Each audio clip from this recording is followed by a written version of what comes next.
Peace, peace, peace, and welcome back.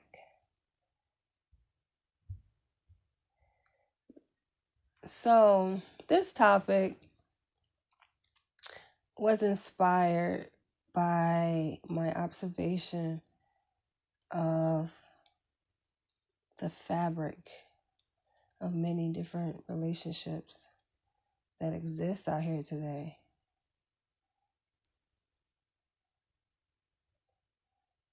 And I know my response to this topic isn't going to be consistent with popular opinion, but most of my videos aren't. And so this one really is no different. I speak from the heart. I speak uninhibitedly. I speak truth.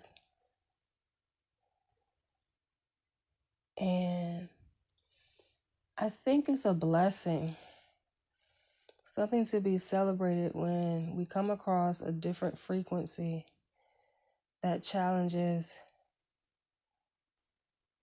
our natural train of thought, that challenges us to step outside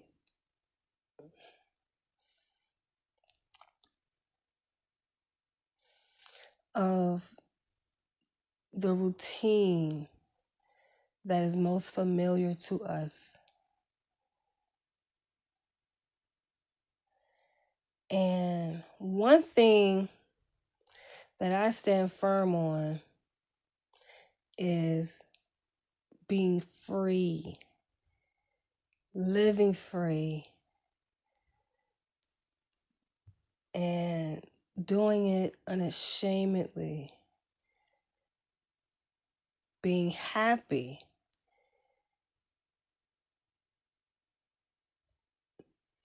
unashamedly, unapologetically. And I've made a video before saying that it's no one else's responsibility to make you happy. Oftentimes people seek out happiness in other relationships outside of them, right? As if, this source of happiness is external. When in fact, you have what you need to be happy. It's just a matter of you changing your perspective, rearranging your thoughts in your mind and acting on those thoughts, setting intentions for yourself, and not being afraid to do those things, right? Like not being afraid to do what you know is in your own best interest.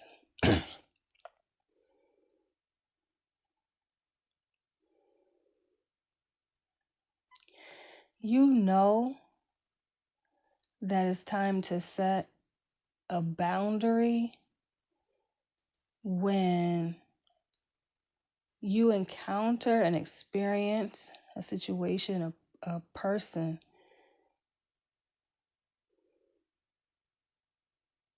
that compromises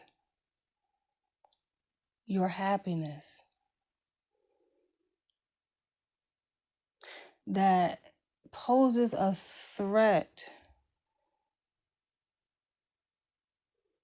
to your peace.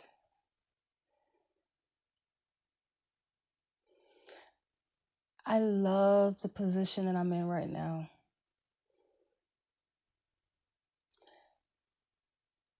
And I laugh because I think oftentimes people have things misconstrued, right? They get things twisted, confused, because we have been conditioned. A lot of people have been conditioned to believe that happiness equals one thing, right? Like, we've been conditioned to think in order to be happy, then you must have X, Y, or Z. Again, that's based on the premise that happiness is something that you can attain, something that is outside of you, something that you have to go and get. When in actuality, happiness is something that you are, something that you have, something that lies within you, something that you already have, right? It's not something that you go and get. Some people look for happiness in relationships, in another person to make them happy.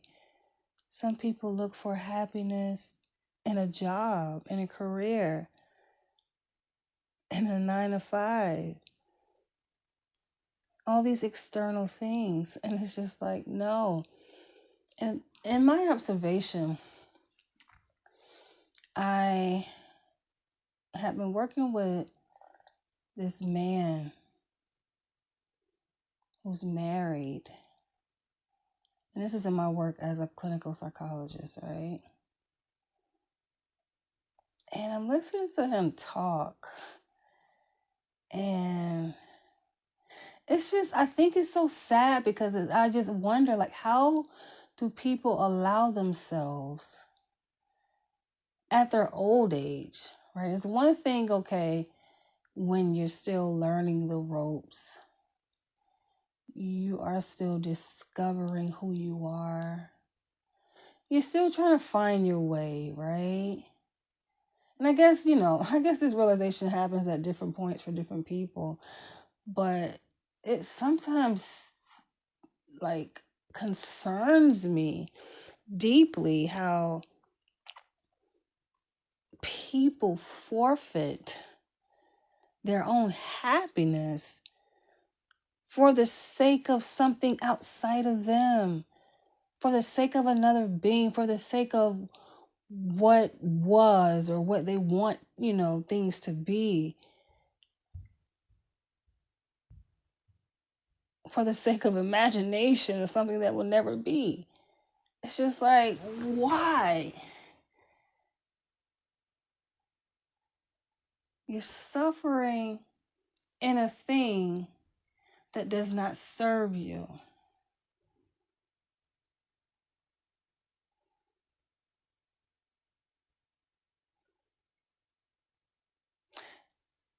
And this is why it necessitates, and we should always really be in this state, but sometimes it takes these circumstances to bring us to this point where then we have to go within, right? So a separation has to occur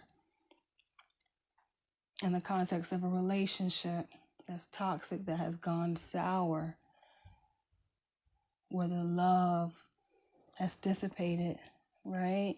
People separate, and through that separation, they turn within themselves.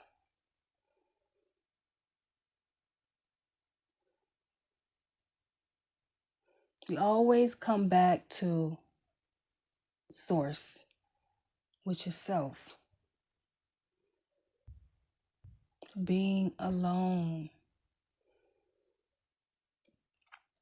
When in fact, this is something that should have never been abandoned.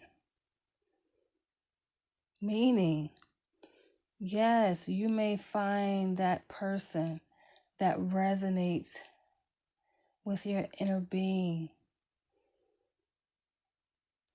that you can share laughs with, that somehow you come to an understanding of life in a different way, in a deeper way.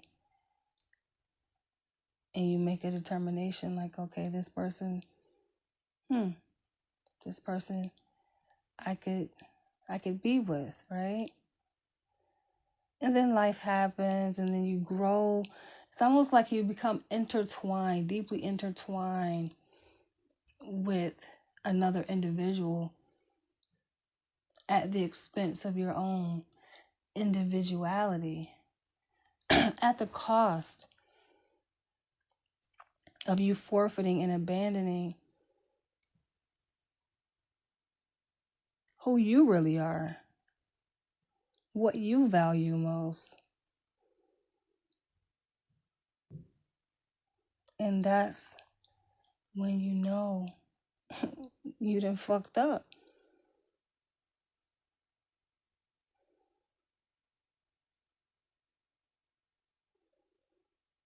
Like, one has to be so attuned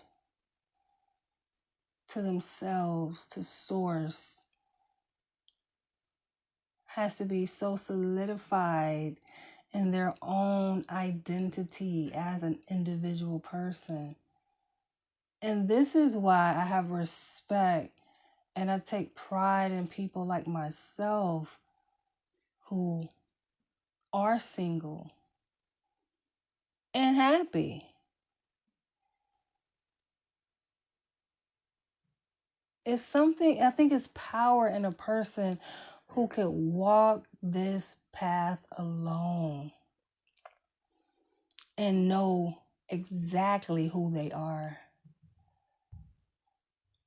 right? Is not searching to find happiness in things outside of them.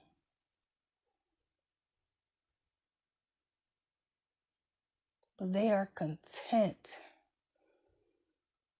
They are self-empowered.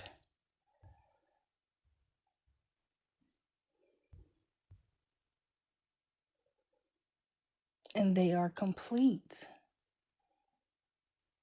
Just being who they are, right? Like being this strong, independent force all by themselves.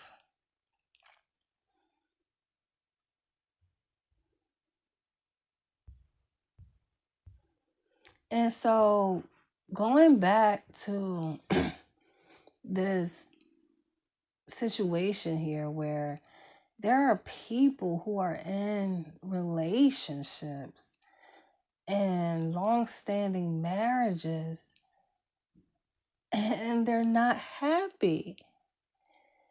And I say this emphatically because I'm just a different individual, right?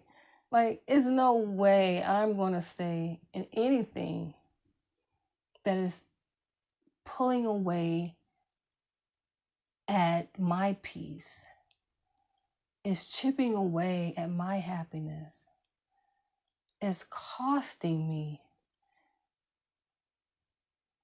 Right? When we talk about relationships, we talk about energy exchange. And even as a single person, I'm very calculated and careful about who and what I give my energy to, and even how I give my energy, because energy is currency, guys. We talk about money and having a lot of money, but that means nothing if you are wasting your energy. Energy is equally, if not more important than money itself. It's your prana, your life force. Not everyone is deserving of that energy.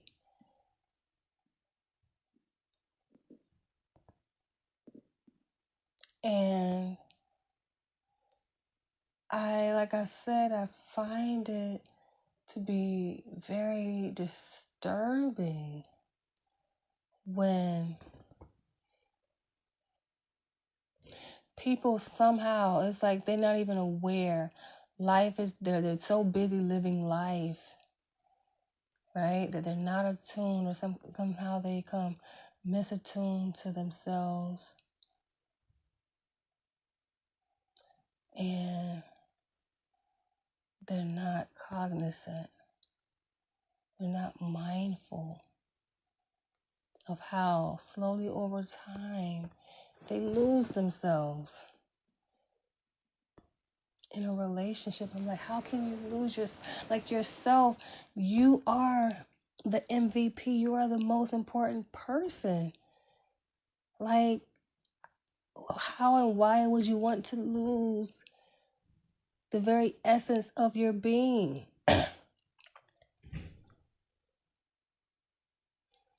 It's like, no. Go get yourself. Go find yourself. You deserve to be happy.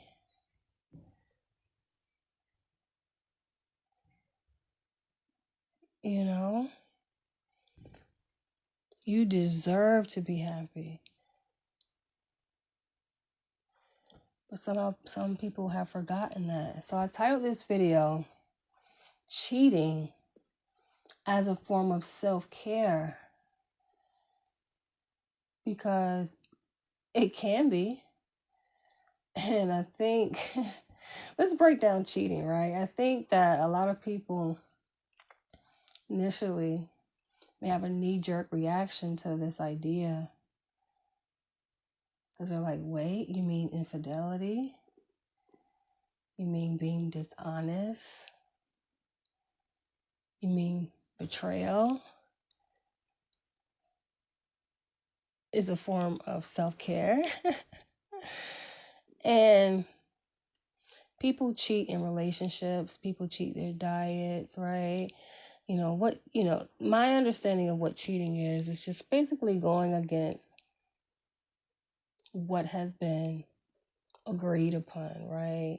Or going against this routine, this habitual routine of things that you found yourself committed to. And granted, in the context of a dysfunctional, toxic relationship, cheating then would be a good thing. It would be, yes, self-serving, but much needed. A much needed form of self-care. Do you need anyone's permission to do that? Absolutely no. I am a strong believer that in order to love anything outside of you, you should learn to love yourself. Like, your first commitment should be to yourself above anything else. How don't people prioritize loving themselves?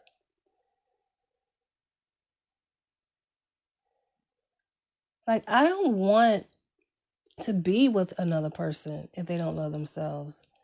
I don't respect a person who loves themselves. And I laughed. I literally laugh at people who attempt to try to teach me something, right? Like, I'm thinking about in the context of my work setting that I'll be saying goodbye to in the coming week, where I consider her a colleague, but, according to their eyes, like, she's my superior, my boss. And it's like, you trying to give me direction, but you're lacking in self-care. I can't listen to you. You're showing up to meetings burnt the fuck out. Like, look at your face. Like, I'm thinking this in my mind, but I should have said it to her. I wanted to say this, like, look at your face, lady. You look horrific. And you think that I want to continue in this position with you looking like this? I remember, and granted, y'all, I took this position March 31st, right? And it was seemed to be very promising. Of course, I'm not going to take a position if it's not good pay. So that got to be, that definitely has to be there. But, aside from that, being that it's a work from home position, I'm like, it seemed promising. But then a red flag, a blaring red flag that I kind of dismissed. I mean, I put a pin in it and I realized it was a red flag when I heard it. But she was like, this was in the beginning, right? She's like, oh, a lot of providers, they just like to schedule their appointments back to back, and they do their notes at the end of the day. And in terms of lunch, yeah, you can get an hour lunch around 12 o'clock, around noon. And some providers, which I advise against this, but she's like, some providers during that time, they go out and they go for a run, right? And I'm just like, okay, what the hell is wrong with that? I'm talking about self-care here. And then she's like, but then they still have their notes. So I would encourage you, like during the lunch break, to just do your notes. No. Right? And then I learned, some things you just have to learn, right, for yourself. But when I see for myself, I'm just like, no. And I got to shut it down. You have to decide for yourself. And I decided early on. So we're talking about, I gave them 2 months.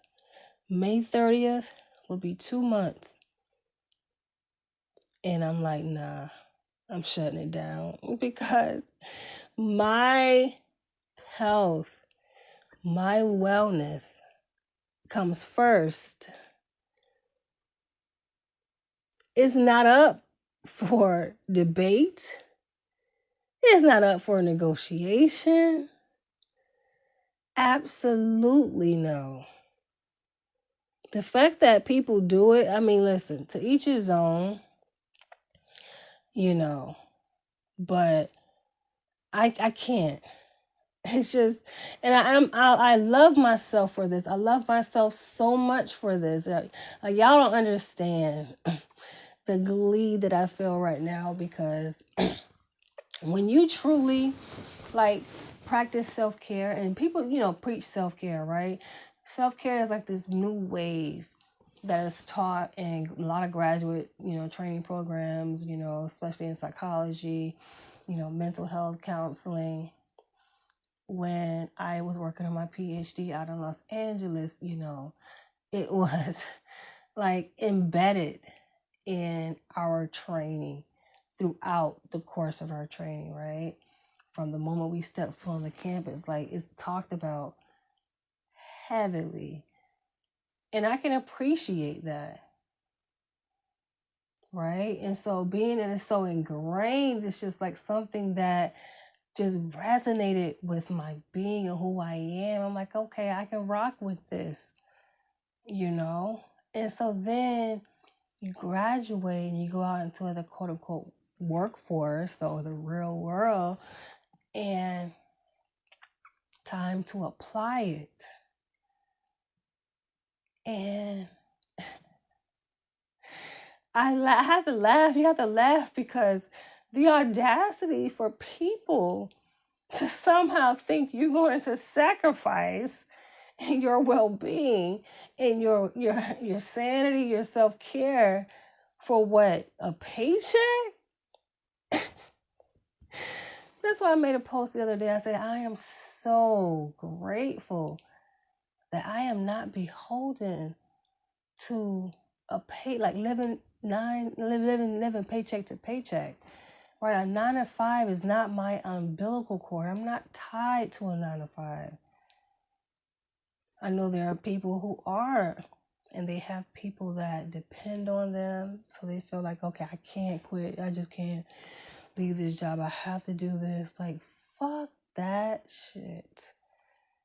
The way my mind is set up, I am going to find a way, and I always find a better way. And like, I always think there has to be a better way, right? I found myself, right, in that position that I'll be leaving. Next week is my last week. It's like, yes, I love the work that I do, so don't get it twisted. This is my passion. This is what I was called to do in terms of helping people using my clinical training and experience, personal and professional, to pour into the lives of other people. But I would be remiss to do that and go against the very thing that I stand on. That's a contradiction. If I am living and preaching self-care, right? Like, this is what I live. This is a way of life for me. And I'm so happy that it is a way of life. Some people just preach it. They can talk it, they can type it. And this is the reason why I laugh, because they send out these newsletters, and May is supposed to be the month of mental health awareness. And they're sending out these newsletters, which I'd be so tempted to comment on, but I'm like, Danielle, they really gonna hate you. They really, because it's such a contradiction, y'all. When they want to talk about, they want to preach self-care. Oh, take breaks in between client sessions and do meditative exercises and deep breathing. Like, it's bullshit. When these are the same people that's scheduling motherfuckers to see people back to back. I'm like, I have to pull out, because I love the work that I do. So much to the point where I refuse to allow their greed, because that's really what it boils down to. We're talking about intersection between profit and mental health. So this is what happens when they try to mix the two. It don't mix. Capitalism and the healthcare system. Right? They coincide, and then this becomes a problem. I get it from a business perspective. They out to get that dollar. But it just doesn't work when it comes to quality of care. And that is what I'm prioritizing. And so like I said, this is a way of life. I live this. And unless who I encounter, what I encounter fits within that paradigm of wellness and self-care and truly honors that, there will be friction. Because that's what I'm driven by. And I come across people, and I know, for other people who are listening to this video here, you too may also prioritize self-care, right? And for those for whom self-care is a way of life, it is deeply disturbing, because it's like, when you, let's say you have been accustomed to eating a certain diet, right? And you're health conscious. And let's say you cut out meat. And when you do that, even the smell of meat can be disturbing. Like, you begin to smell everything, all of the chemicals and hormones and all the bullshit, the toxins that's injected in these foods. Like, it becomes ever clear and more salient to you as you are health conscious. So it can turn your stomach and be so repulsive to you when you to smell and encounter meat or meat-based foods is like, yuck. Now, granted, I'm a carnivore, so all that to say, yes, I'm a carnivore, but I paint that parallel because this is just a reality for those of us who prioritize, just wellness and self-care in general. It's just like, no, I come across people in the same vein who are in relationships that are toxic, and they stay in this eating away at their spirit. And this person is telling me like he's been sleeping on the couch. And I'm like, oh no. And for how long do you plan to do this?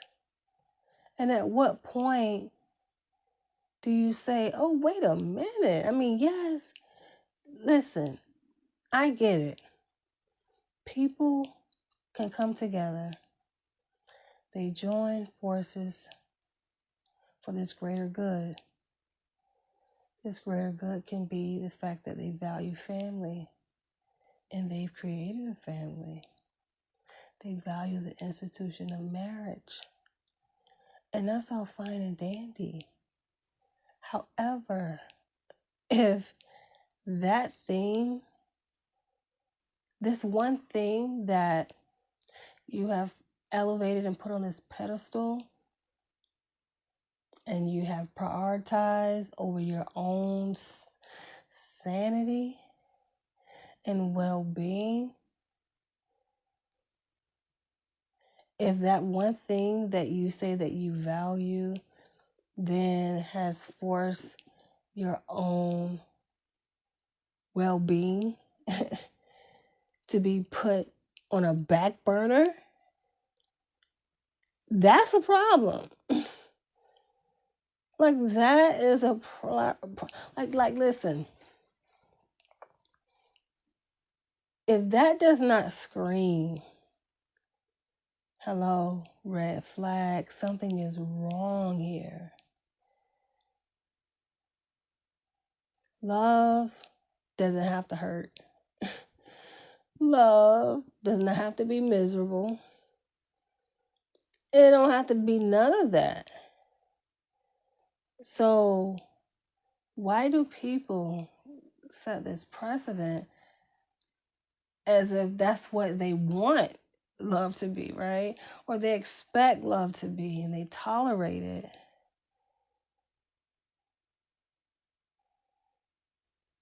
To cheat would be to make a conscious decision to say, wait a minute, I deserve happiness. I deserve peace. And you act on that. Change your thinking, rearrange those thoughts. And if you think otherwise, that you don't deserve happiness or peace, then why is that? Why don't you deserve to be happy? Somehow you've convinced yourself of that. Somehow you've been conditioned and you believed it. You internalized that belief. So now you're sleeping on the couch. Or now you're crying every day. You are unhappy. You're feeling stuck. You're confused. You don't have to be, though. You don't have to be. I will give some examples from my own personal life because I love to do that. And I feel like that's what drives the point home. So I was in a 5-year relationship, right? I always reference this when people they ask me, "Oh, you're single, but yet you're so beautiful and you're smart." Like they juxtapose the two as if a person, can't be single and smart and beautiful and happy at the same time, as if, marriage and being in a relationship is the end all be all of things. No, the end all be all of things is happiness. That's what I'm going for. That's the ultimate objective and reality that I have embraced. And guess what? If it aligns with my happiness and my peace, then I'm all for it. If it doesn't, bye bye. I'm not interested. That's just what it boils down to. I feel like life is so simple. It's either it supports your happiness and peace, and it doesn't. Like, we make life so complicated. And it doesn't have to be. You got to undo that conditioning that, oh, you need to go off and you need to go to college, and these are just examples, right? Or you need to go off and you need to get married, you need to do this. And no, what you need to do is be happy. It's so simple, man. Life is like, why we complicate this shit, yo? All you gotta do is live life and be happy. Those things, listen, if it can support your happiness, if you could be able to maintain what you created, because, the thing is now, depending on where you live, I live in New York City, Manhattan, right? And people, who know New York, know that it can be a chaotic place, right? Depends on how you navigate it. But for me, even though I live in this cornucopia of everything, right? Like, New York is just this melting pot of a mixture of just everything. In terms of art, politics, and everything is here, right? And it could, feel very kind of tumultuous and chaotic.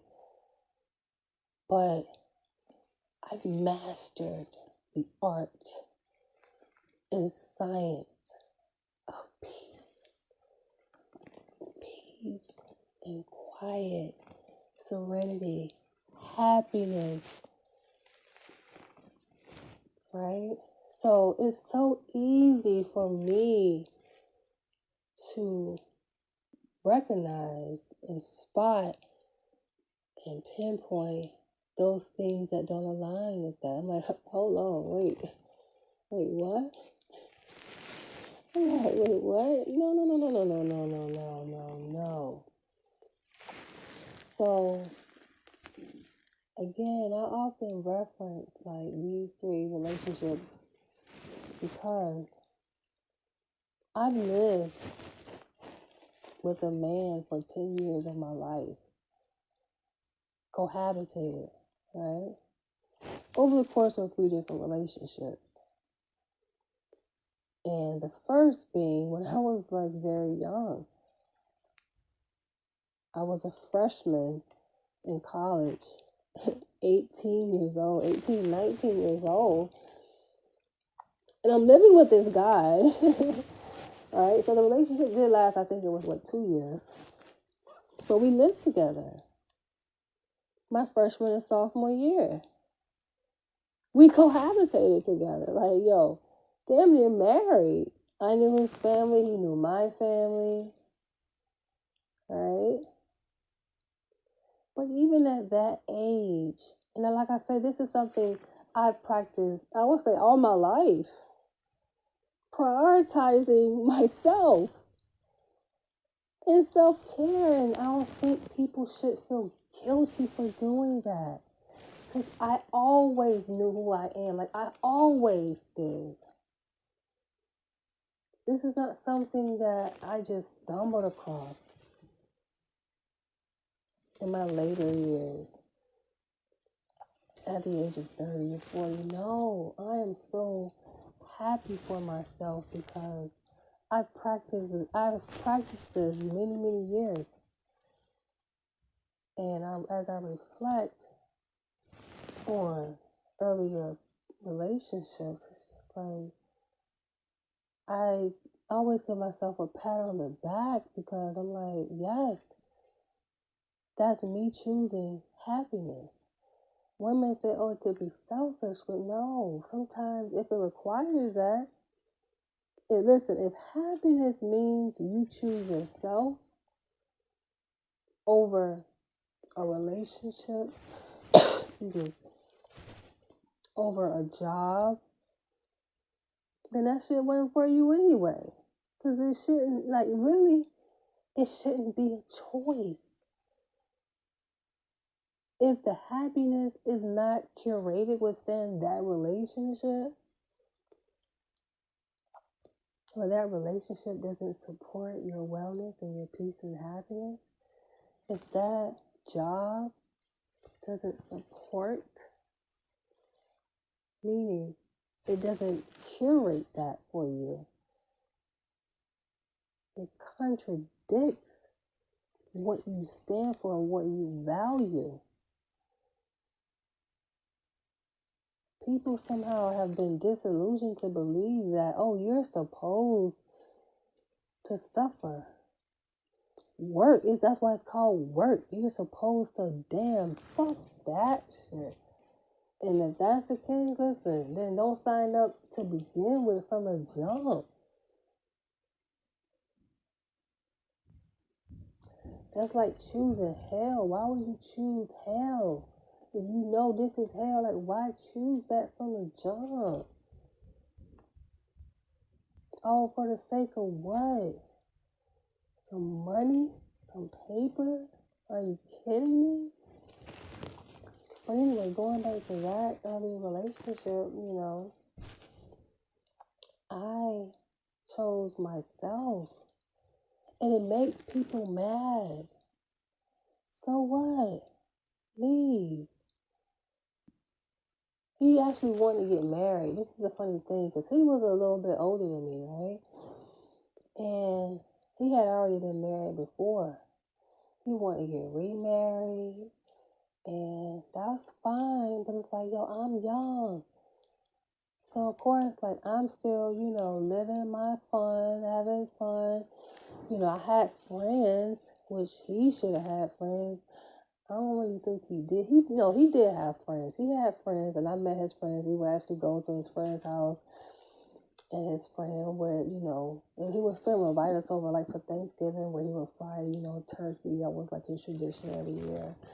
So, he had his friends, but it's almost as if, like, he didn't want me to have friends, kind of thing. So, my friends, were college mates. Right? And they invited me to go out. We had our girls' night out. He got mad at that because we had a girls' night out. He had trust issues. But his insecurity is not my problem. Another person's insecurities are not your problem because I think his first wife had cheated on him or something like that. But that shit didn't work. So he had developed trust issues. So my going out was a trigger for him. But again, that's not my problem. I went out anyway. And I'll talk about this in my book, though.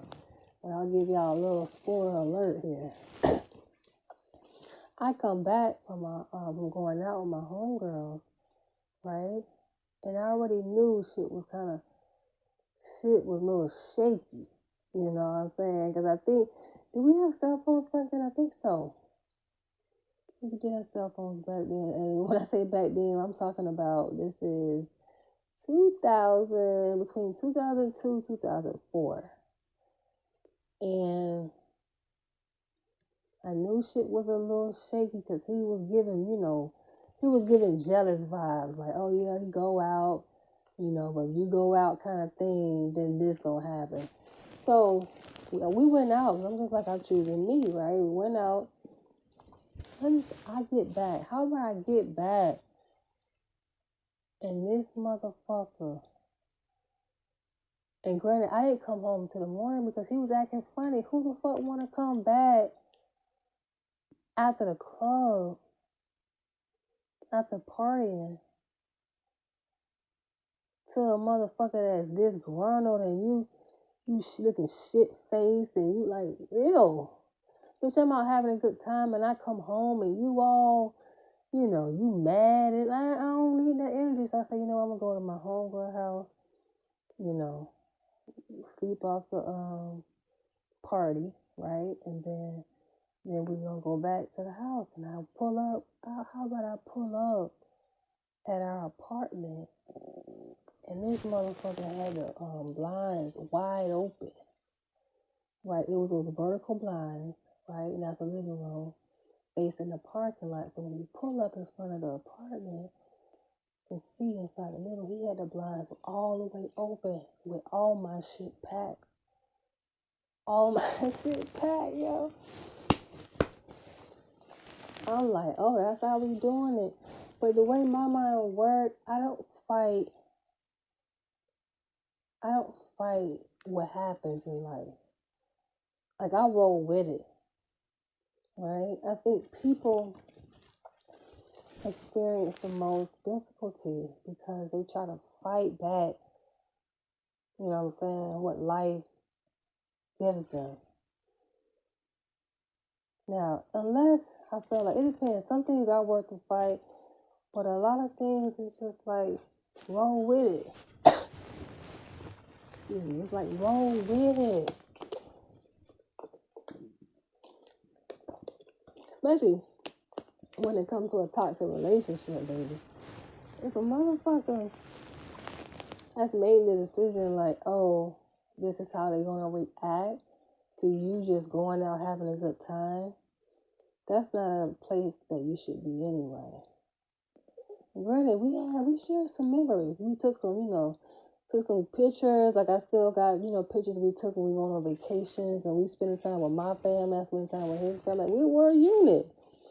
But again, that did not support my peace, my happiness. So I was okay with leaving and I ended up that relationship ended up, of course, I got my shit. I'm like, okay, you want me there? Fine. Got my shit, moved out, moved in with my homegirl. Right? She had an apartment on campus at the college we went to.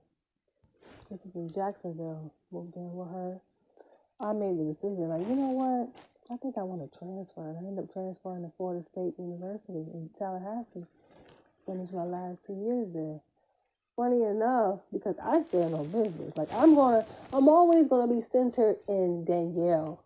That's one thing anybody can tell you about me. Like you gotta respect it though. Like I'm gonna stand 10 toes down for Danielle, right? And so when you do that, I feel like when you stand confident in who you are and the decisions that you make, like people have no choice but to just respect that or go their separate way. So he still wanted to be a part of my life, even though we were separated. I'm like, okay, you made that decision, right? Fine. He wanted to still, help out. So he can help me move and shit. I'm like, I ain't gonna turn down the help, as long as you're respectful, right? And so he, helped in terms, he had a car, right? So he helped, he drove me up like Tallahassee and shit like that, and the rest is history. So that was that. 2 years. Fast forward, I completed my 2 years in college. Got my bachelor's degree in honors psychology. Graduated from Florida State University. Excuse me. Graduated from Florida State University in 2006 with honors. I moved back to Jacksonville to do my master's degree there. Right? And I met this guy. We later became best friends. And then the friendship evolved into us dating, right? So we dated for 5 years. Lived together for 5 years. But I think we should have remained friends, right? Best friends, because even after we broke up, because I ended up leaving Jacksonville. Sorry, I ended up leaving Atlanta. We were living in Atlanta at the time. I moved to New York in 2014. We still remain best friends even after that. Excuse me, even after that. So I lived in New York 2014, 2016, we still best friends. We moved to LA, we still best friends, right? Moved back to New York after I finished my doctoral studies in LA, we still best friends. We have been best friends for a minute. Like if we met in 2016. 2006. And then, my leaving that relationship, because it's not that I left the relationship, it was that I chose myself. Again, choosing myself. Because I wanted better for myself. And I felt that I was limited. Hold on, give me a second, guys.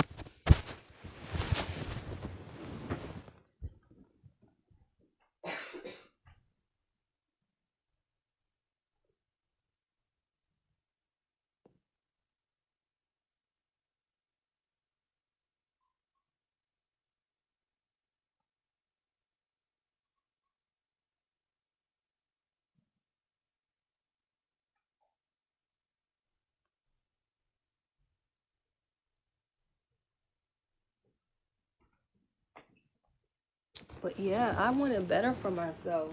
I knew that I deserved better for myself. And again, going back to what I said, like when shit gets stagnant, it's not that I will abandon, because I don't abandon people. I can, but of course, I initiate conversation around my thoughts.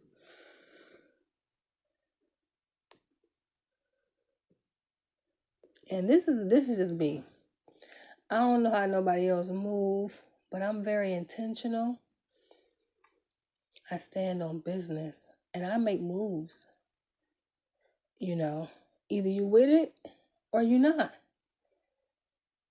Now, I've also talked about, me being submissive in nature, but if for a woman to be submissive, it has to be a man that has the lead, right? And for a man to lead, you got to have a plan, baby. You got to have your shit together, okay? So if that's not in place, no so-called man should feel no kind of way if a woman step out and make her own decisions, as she rightfully should. Excuse me, as she rightfully should, because things need to be done. I don't see how people get caught up feeling guilty, feeling bad, or being stuck. Why are you stuck? You should not be stuck in anything that is not serving you. Either they get with the program or you leave. And listen, I have no problem doing that, yo. I am a master at that shit. Again, I can curate a conversation, put things on the table. Hey, this is where we at. What is your take on it? What do you want? You ain't got no plan, or if your plan ain't really talking about nothing, when in actuality at this time, this person didn't even have a plan. Come on. You ain't got no plan of action. Then I'm a pivot, because this relationship is no longer serving me. And it's really a dead end relationship. It's like it has no hope. There's no future. And it's just like weird. Yes, we're coexisting, we're living together, but there's no sense of direction. There is no plan. As a woman, I cannot submit and follow anything. A man, no relationship, no job. Like, what are we doing? I need a sense of direction. I plan. That's how my life is designed. Okay? I'm very calculated when it comes to things. So, you should know this. It's no surprise either. Right? As long as you got your shit together, there's a plan. And it's not a disruption to my peace and my well-being. We can rock together. I met a person recently. Well, I would say about 2 or 3 months ago it was.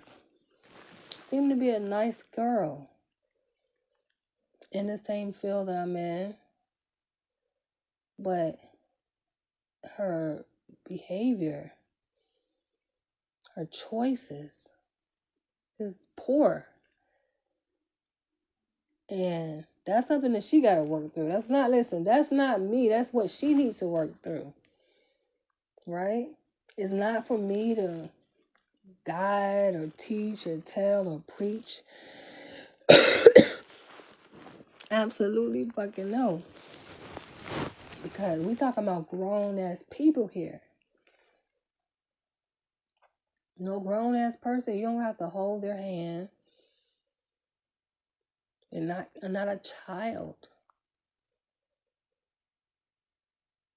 Right? That's not my role. I don't look at that as my role.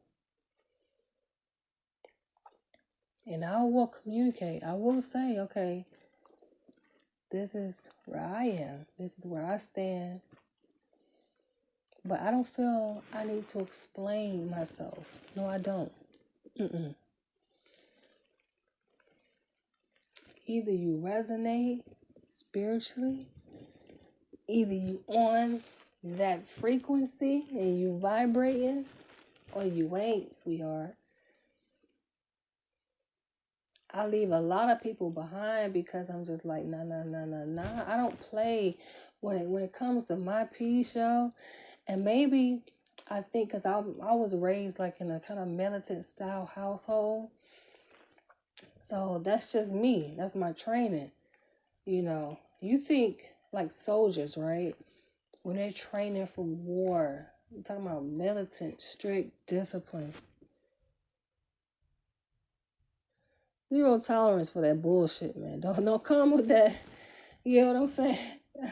Cut that shit out. You may listen, motherfucker may get one time.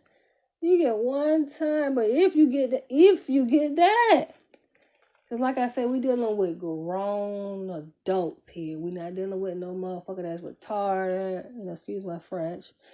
Right? It's different if you're dealing with a person that got caught and stuff, disability. Like, we're not talking about that. We're talking about knowledgeable, able-bodied, cognitively capable, and able people here, okay? I ain't got time for that bullshit. You know what I'm saying? No. So, yeah, I cut people off. It's like, nah, yeah.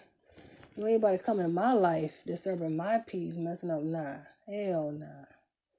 With that ratchet shit, with that wilding out shit, just irresponsible behavior, just very tasteless, just ill. Just not on my frequency. And that, again, part of my self-care. Right? So when I left Atlanta, 2014, I moved to New York. I left that relationship behind because I'm just like, are you kidding me?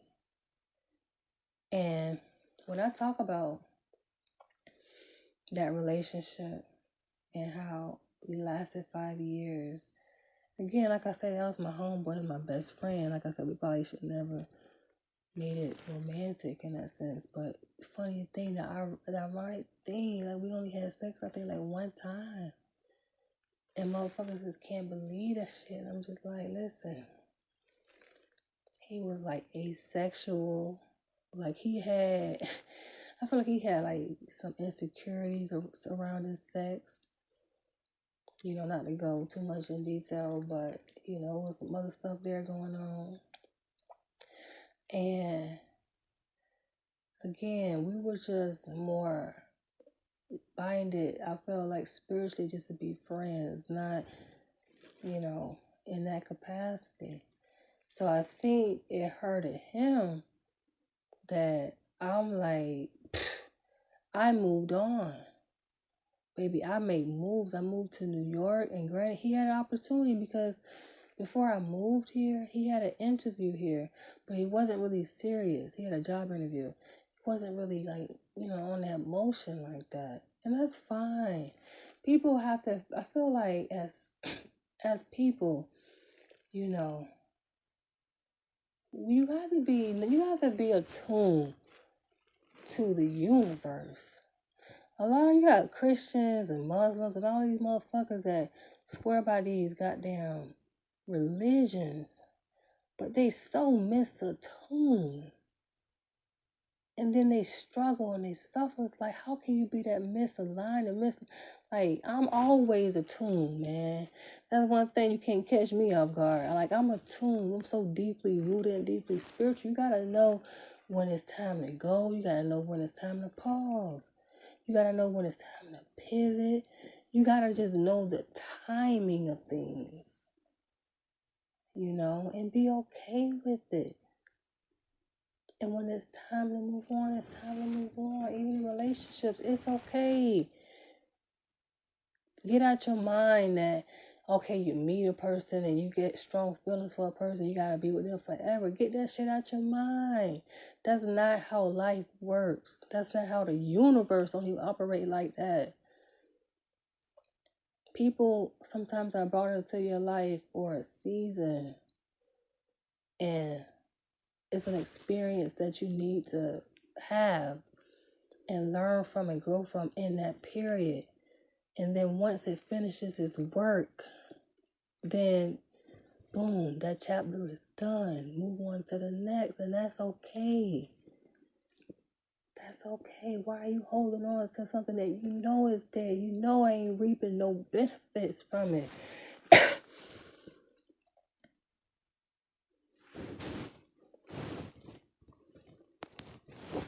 You know there's no benefits being reaped from that shit. Excuse me.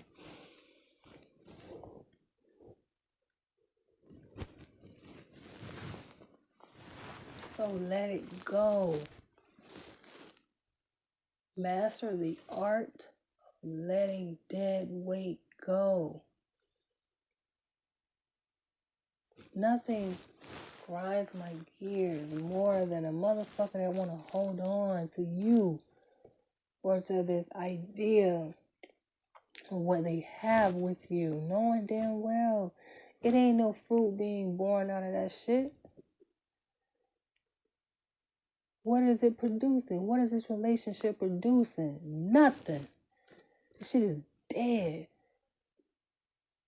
Can it be resurrected? Maybe. Are you willing to put in the work to do it? A lot of motherfuckers ain't. So let that shit go.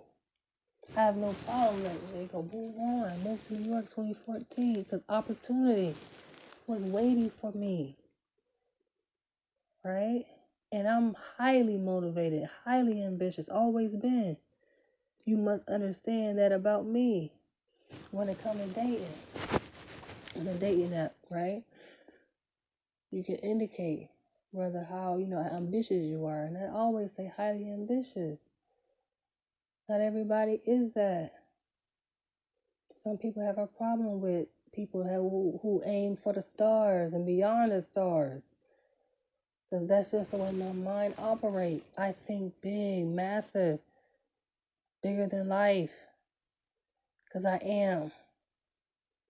I am that. I think very highly of myself because I am that. I'm not a low vibrational being. I don't aim low. I aim high. And unless you are that person, at least, you can accept and appreciate a person like myself, we're going to most likely have problems. I am not going to be any other way. I'm not going to be any different. Because I am me. And I encourage other people just to stand tall and firm in who they are. I have so much admiration and love for a person who is just so unapologetic. Why y'all think I love Dr. Umar Johnson so much? No, I've never met this man in person, but guess what? I respect him so much because he stands 10 toes down in who he is, and he don't give two shits about who don't like it, because it doesn't matter when you know who you are. Just be who you are. And, being who you are, sometimes you rock alone, and that's fine. Because you are God. God, sometimes we rock alone, man. And we have angels covering us. We have other deities that interact with us and communicate with us.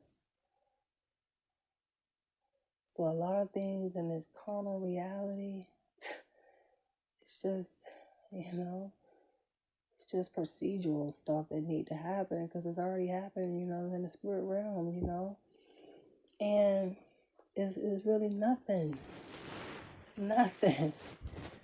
I only can laugh at it because it's nothing.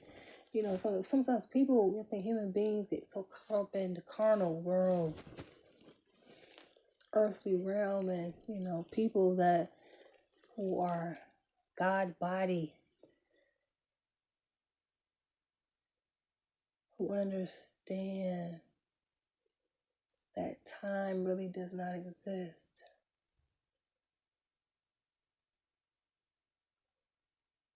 That the reality that we are sitting in is only a projection of our own mind.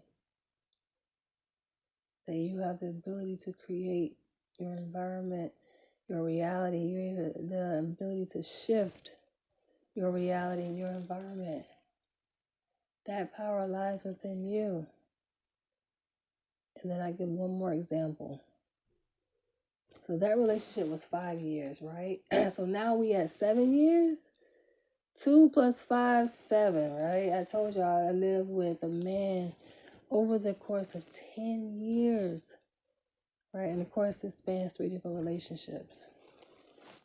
For those who like, oh, you're single, you're beautiful, or you don't have a man. Like, listen, a man is the easiest thing to get. If a man can come packaged in peace, as a whole being himself, as a confident being himself, not insecure, then I can resonate and vibrate. We can vibrate together. And when it's that time, it's all about timing. It's all about what's for me. I don't want shit that is not for me. I want what's for me. And my eyes is not set on one particular thing or reality. I'm so content with who I am and where I am at in my life, right? What's for me is for me. So fast forward 2014, boom, not even long after I got here, I met a guy. No problem meeting a man, that's the thing. And me and him dated for 3 years. We lived together for all of those 3 years. We cohabitated. But again, non-negotiable. What's non-negotiable is my dignity, my self-respect, And the funny thing, when you're a person who knows who you are, people can see that in you. And even their own demons that they've been fighting can see that in you. Right? And we'll try to attack that shit. Yeah. People's demons will try to attack the greatness that's in you. But baby, I'm undefeated. You will remain undefeated, baby. You can't come for the God. You can't come for the God, man. So, make a long story short, I chose myself once again. That motherfucker got left behind. I finished my PhD, moved back to New York, 2020, right? The rest is history.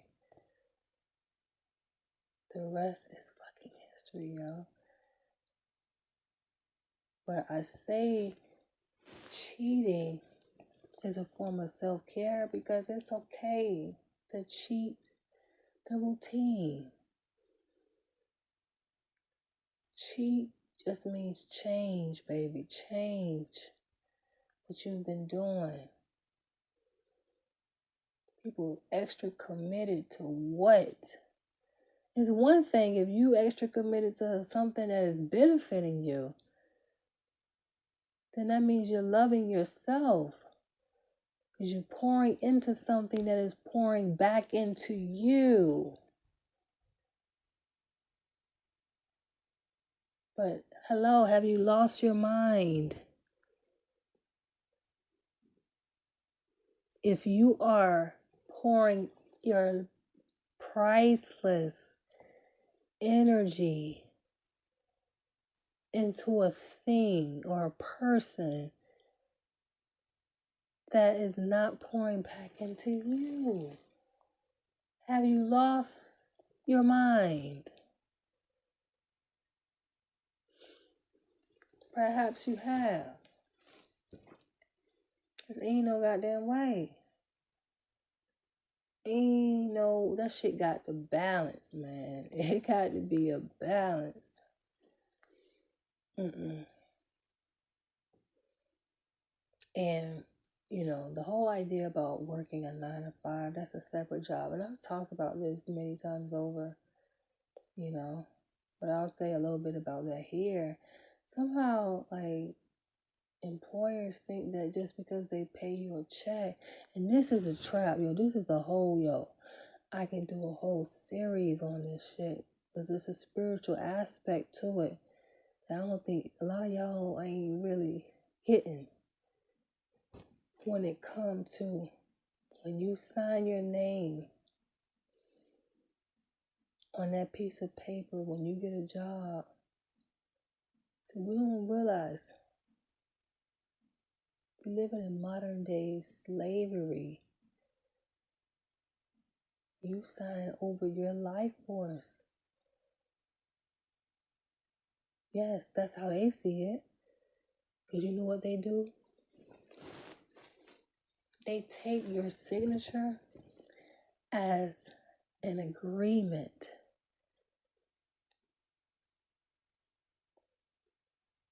It's a spiritual contract. You are submitting to their will.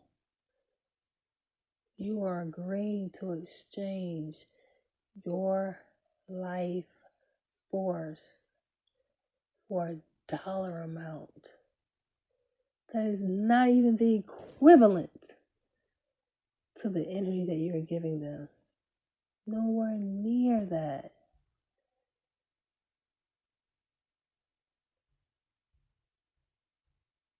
Do you realize that? Do you realize that you're selling yourself short? Do you realize that you're not really supposed to be doing that? Slaving on a fucking job. Selling for peanuts. I don't give a fuck if you are making 6 figures. it's still peanuts by comparison. Because if they got the money to pay you 6 figures, what the fuck is the top heads making? What are they making at the top?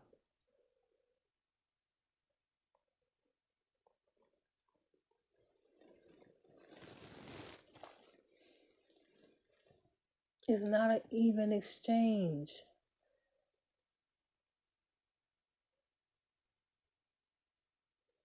And then they think that they can say and do what they want, take advantage, and work your ass. I refuse.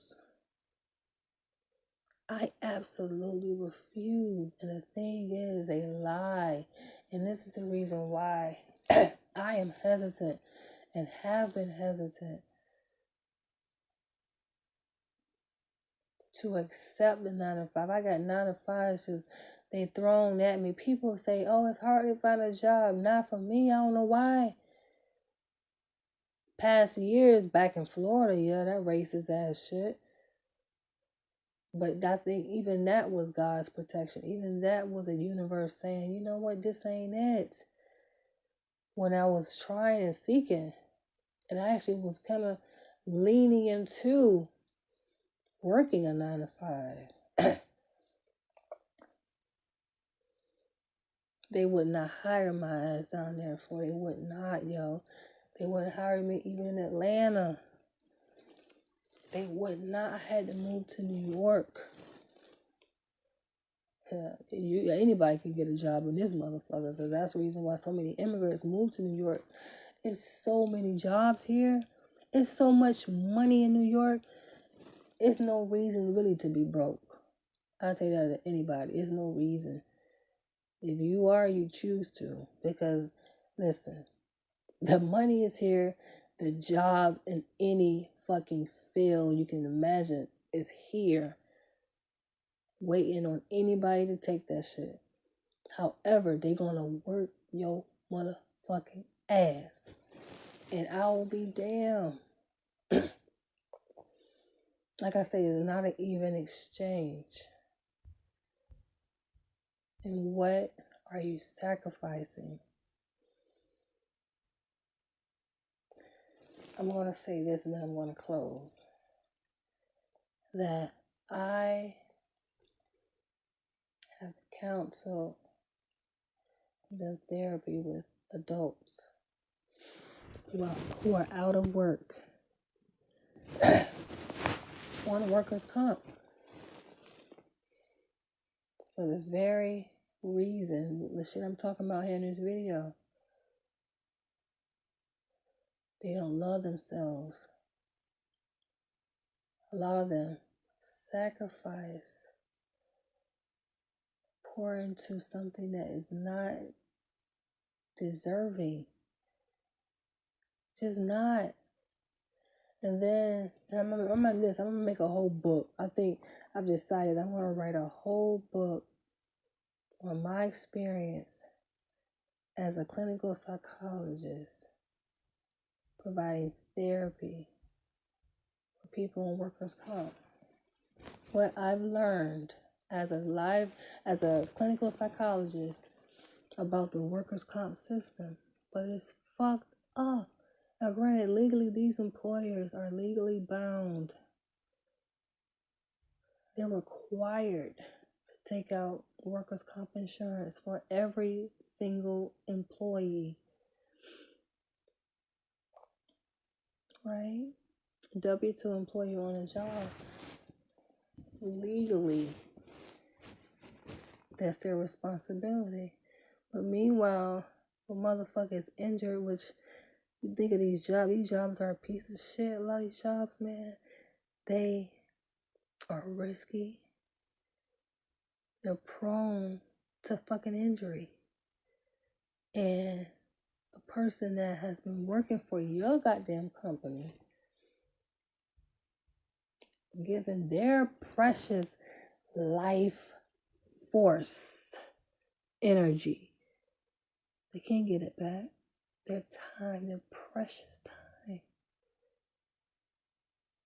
making y'all motherfuckers rich, y'all. And I think this is the thing. If people can really see how these goddamn CEOs living, if they can just see how comfortable these motherfuckers sit back living, and you who doing the brunt work for these motherfuckers, the brunt motherfucker, you sitting there slaving, sacrificing, slaving for these motherfuckers.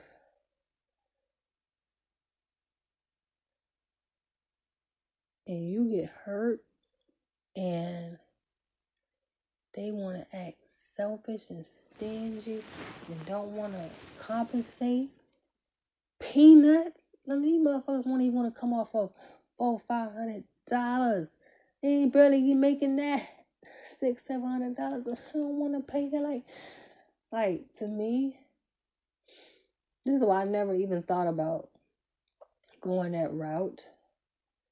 If ever getting injured, that's never been on my purview of, oh, let me file for workers, like ever, injury or not, because it's just like, I mean, first of all, you're dealing with a state, you're dealing with the fucking government, you know the motherfucker's slow, you know that you're not going to be compensated what the salary that you was making, first and foremost, let's go there, and then it's just the process of the shit.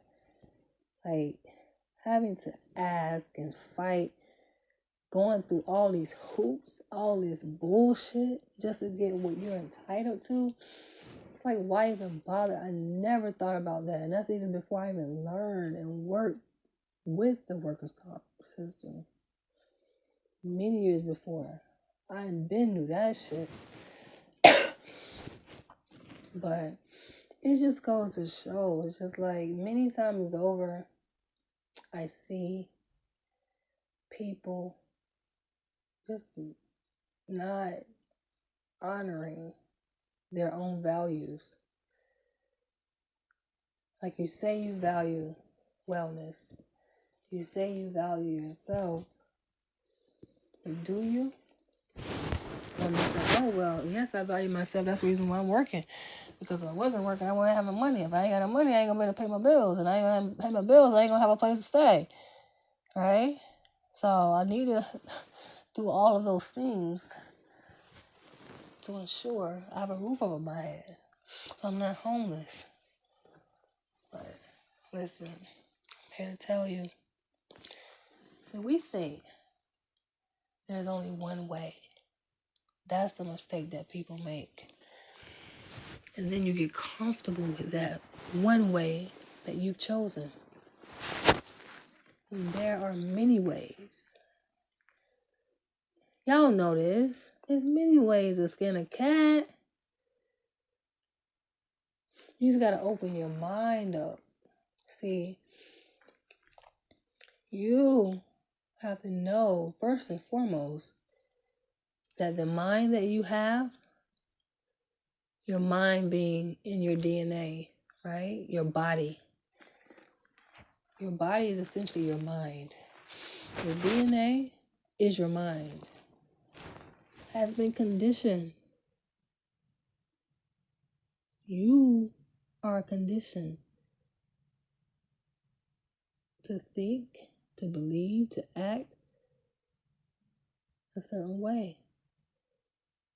So yes, it's time to cheat.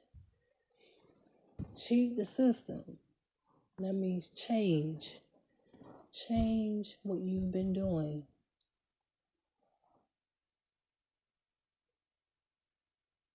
And one may say, why? It's because you love yourself. It's for the greater good of yourself. And as the saying goes, you want to make the world a better place? Take a look at yourself. If every individual did that, the world would be a better place. Could you imagine? A lot of people, everyone, let's say, walking around and loving themselves, taking care of themselves, valuing themselves, living organically, true to how they were designed to live. Much better place.